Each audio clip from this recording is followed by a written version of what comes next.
안녕하십니까? 인생의 복잡한 문제들을 말씀으로 단칼에 해결해주는 김종근 목사의 쾌도 남마입니다.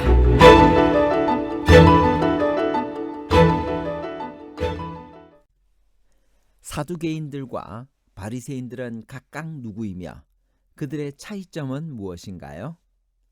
그들은 협력 관계인가 아니면 적대 관계인가요? 예수님과는 어떤 관계가 있나요?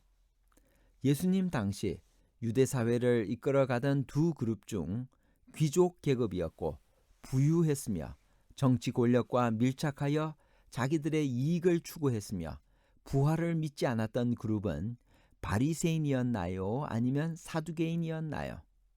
바리새인과 사두개인에 관한 복잡한 문제를 하나님 말씀의 가르침으로 명쾌하게 해결해 드리겠습니다. 사도행전 23장의 배경은 무엇인가요? 천부장은 바울의 설교가 역효과가 나고 오히려 백성들이 바울을 죽이려 하자 그를 어디로 넘겼나요?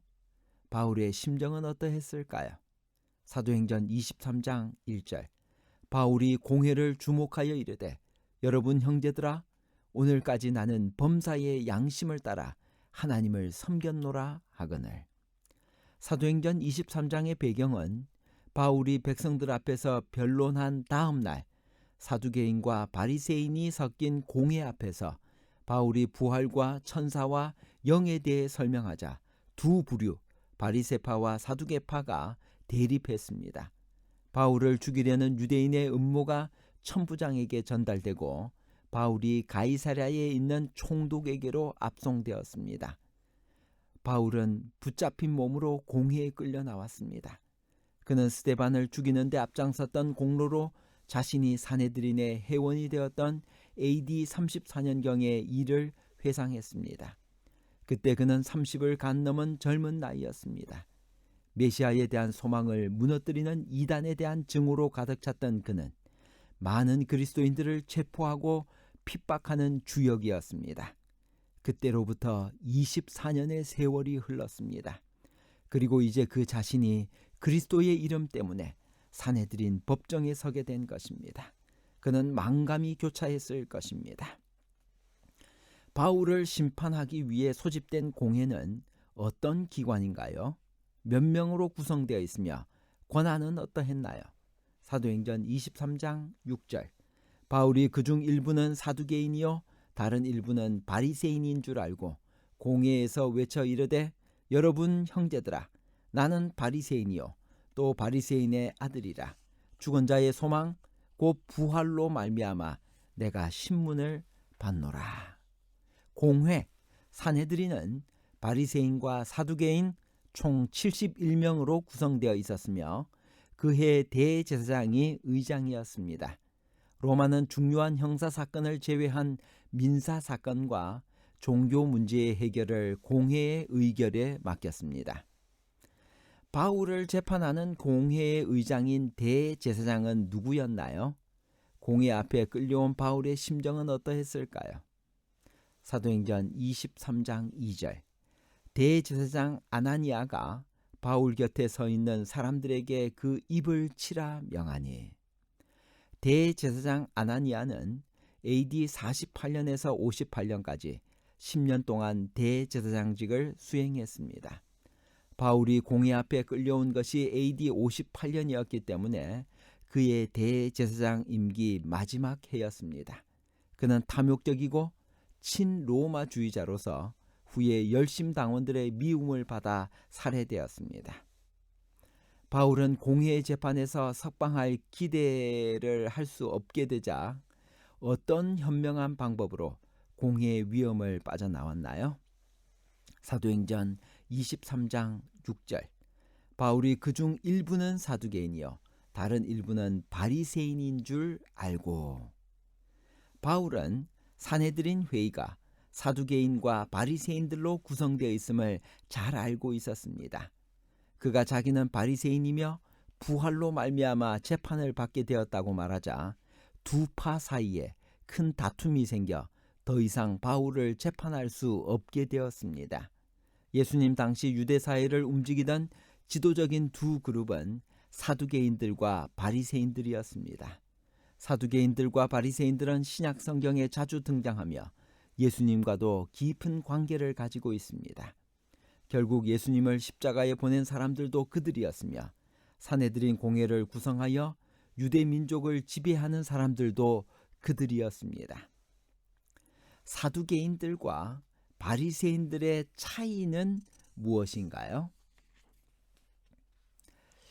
바리새인의 뜻은 분리하다 혹은 구분하다라는 뜻의 히브리어 파류시에서 나왔다고 생각됩니다.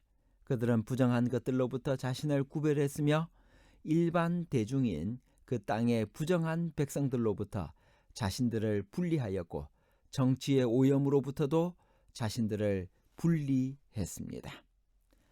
귀족들이나 상류 계층이었던 사두개인들과는 달리 바리새인들은 보통 중산층의 사람들이었으며 대개가 상업에 종사했습니다. 바리새인들이라고 다 율법의 전문가들이 아니었으며 율법의 해석 문제에 대해서는 전문적인 학자인 서기관들을 전적으로 의지했습니다.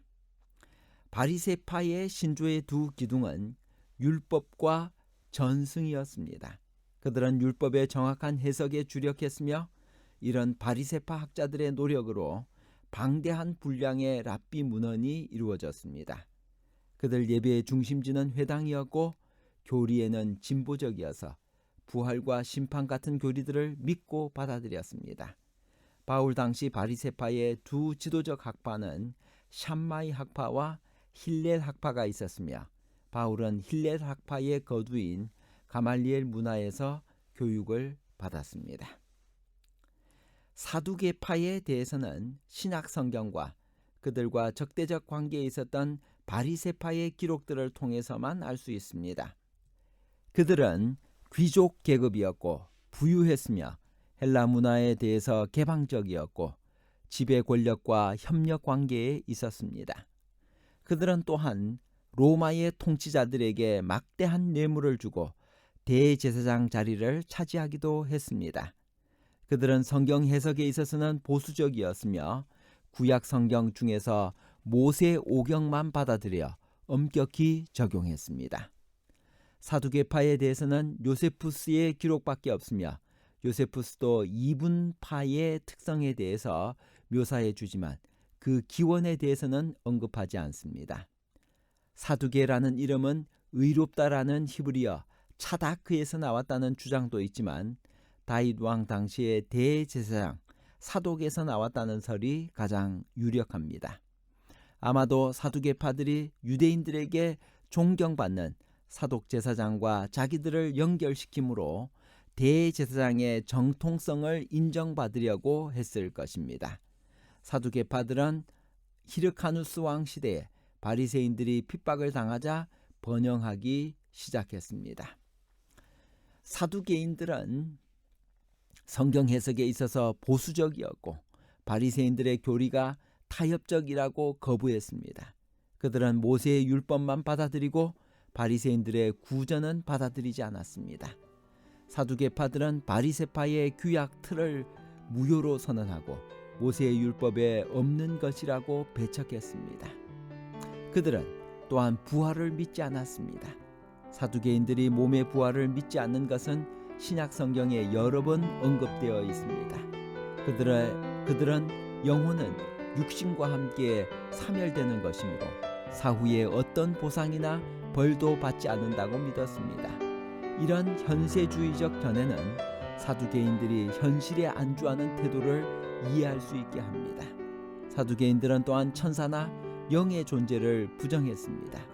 그들은 부활도 천사도 영혼도 없다고 믿었다고 기록되어 있습니다. 사두개인들이 모세오경에 나오는 천사의 교리까지 부정했다는 것은 어떻게 설명해야 할까요? 천사나 영의 개념은 특히 신구약 중간시대에 발전한 교리들로서 극단적인 보수주의와 진리의 수호자를 자처하는 사두개인들은 이런 교리들을 배척함으로써 자기들의 순수함을 강조하려고 했을 것입니다. 결론입니다. 첫 번째, 사도행전 23장의 배경은 바울이 백성들 앞에서 변론한 다음 날 사두개인과 바리새인이 섞인 공회 앞에서 바울이 부활과 천사와 영에 대해 설명하자 두 부류 바리새파와 사두개파가 대립하는 장면으로부터 시작됩니다. 둘째, 예수님 당시 유대 사회를 이끌어가던 두 그룹 중 귀족 계급이었고 부유했으며 정치 권력과 밀착하여 자기들의 이익을 추구했으며 부활을 믿지 않았던 그룹은 사두개파였습니다. 셋째, 우리를 음모에서 구원하시는 하나님의 방법은 바울을 죽이려는 음모를 바울의 생질이 알도록 도와주셨고 음모를 천부장이 알도록 인도하셨고 로마 군인 470명의 호위 속에 예루살렘을 빠져나가도록 도우셨습니다. 감사합니다.